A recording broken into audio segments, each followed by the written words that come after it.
president of the United States says we have to go after the enemy within, and that if he loses an election, it's because it was rigged, his words, that the idea that we put uniformed military surrounding polling locations, for you to not understand what that means to the American public, the playbook of authoritarianism that I've seen as a CIA officer play out over and over and over again in other countries, for you not to understand that that sends a shiver down the spine of every American, and should, whether you're a Democrat or Republican.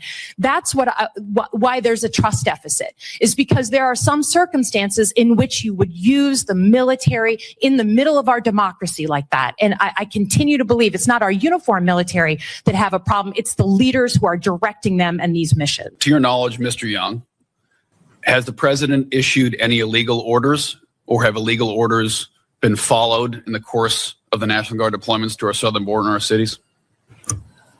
Senator, no, the president has not issued any illegal orders, and the Ninth Circuit has ruled in that favor. And is the influence of transnational criminal organizations that fill our country with fentanyl, poison, various other drugs, illicit activity, human trafficking, is that a national security threat?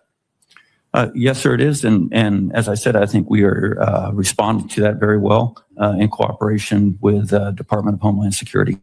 We've settled the legal questions. What we're talking about is politics. What we're talking about is we're being told that 3 to 5 to 700, call the number, whatever it is, honorable young Americans who've asked to join the military, raise their right hand, who are volunteering for these deployments. We're being told that them walking the streets, protecting Americans from being mugged, from being carjacked, like our congressmen are 2 blocks away from here.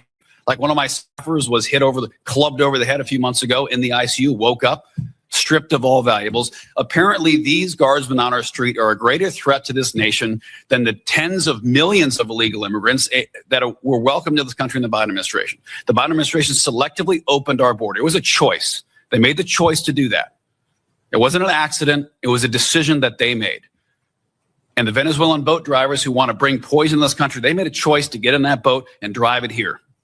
And we are making the choice. The American people made the choice last year that they're sick of it. They're tired of it, and they want an end to put to this disgusting policy that has led to the deaths of hundreds of thousands of Americans.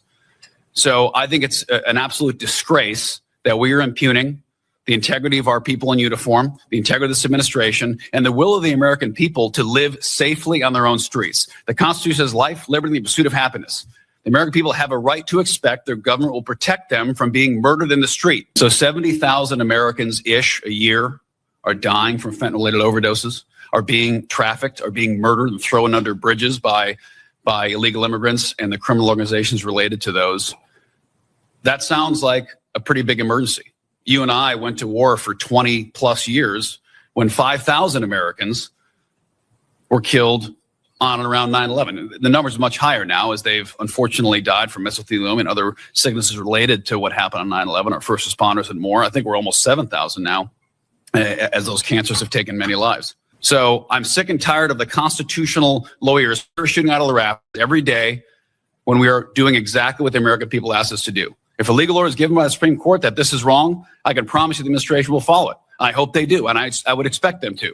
But thus far, a year into this administration, that hasn't happened. And the American people asked to be protected from these threats, and you're doing that.